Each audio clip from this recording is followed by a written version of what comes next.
Աշխատանքային այցով Ռուսաստան է մեկնել Նիկոլ Փաշինյանը մասնակցելու համաշխարհային ատոմային շաբաթ խորագրով համաժողովին։ Այն նվիրված է Ռուսաստանի ատոմային արդյունաբերության 80-ամյակին։ Այս միջոցառումն ըստ փորձագետների Ռուսաստանին հնարավորություն է տալիս ընդգծել իր առաջատար դիրքը ատոմային էներգետիկայի ոլորտում, ինչպես նաև ցույց տալ աշխարհին գիտության և տեխնոլոգիական նվաճումները։ Ֆորումի օրակարգում ընդգրկված են ներդրումային հնարավորությունները, տեխնոլոգիական նորարարությունները, միջուկային ու հարակից ոլորտների ներուժը և այլն։ Կազմակերպիչներն ակնկալում են աշխարհի տարբեր երկրներից ավելի քան 18,000 երիտասարդ մասնակիցների և մասնագետների մասնակցություն։ Միջոցառմանը մասնակցում են նաև մի շարք երկրների ղեկավարներ, գիտնականներ և միջազգային կազմակերպությունների, այդ թվում միջազգային ատոմային էներգիայի գործակալության ներկայացուցիչներ։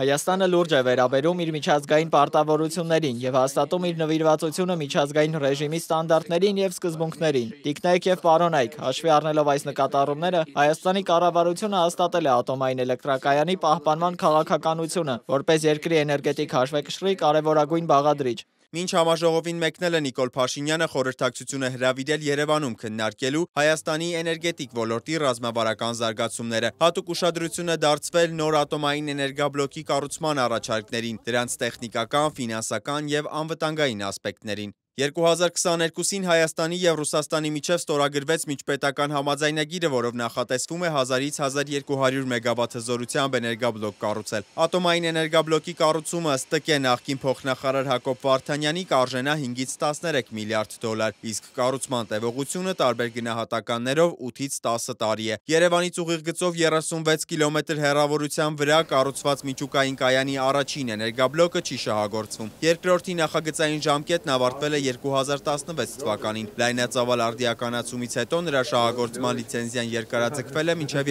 2026 թվականը։ Ներկայում աշխատանքներ են տարվում շահագործման ժամկետը ևս 10 տարով երկարաձգելու և այն հասցնելու մինչև 2036 թվականը։ Մեծամորի ատոմակայանի արդիականացումը Ռուսատոմ սերվիզի հետ համատեղ է իրականացվում։ Հատկանշական է, որ համաշխարհային ատոմային շաբաթը հյուրընկալել է Ռուսաստանի Դաշնությունը։ Մյուս տարի լրանում է Ռուսաստանի ու Ամերիկայի Միացյալ Նահանգների միջև ռազմավարական հարձակվողական սպառազինությունների կրճատման նոր պայմանագրի ժամկետը։ Այն կնքվել է 2010 թվականին նախագահներ Բարաք Օբամայի և Դմիտրի Մեդվեդևի կողմից։ 2021-ին երկարաձգվել է 5 տարով։ Колонна ракетных войск стратегического назначения. Պայմանագիրը սահմանափակում է երկու երկրների միջուկային միջմայրցամաքային հրթիռների քանակը։ Հնարավորություն տալիս ուսումնասիրել մեկ-մեկում միջուկային զինանոցը։ Սակայն 2023 թվականի փետրվարին Ուկրաինայում լայնամասշտաբ պատերազմի ֆոնին Վլադիմիր Պուտինը հայտարարեց, որ Ռուսաստանը կասեցնում է իր մասնակցությունը պայմանագրին։ Արդյունքում Ամերիկան նույնպես դադարեց Ռուսաստանին տվյալներ տրամադրել։ Սա ըստ էության վերացնում է երկու երկրների միջուկային զենքի վերահսկողությունը։ Սիմոն Հովհաննիսյան, Reopen Media։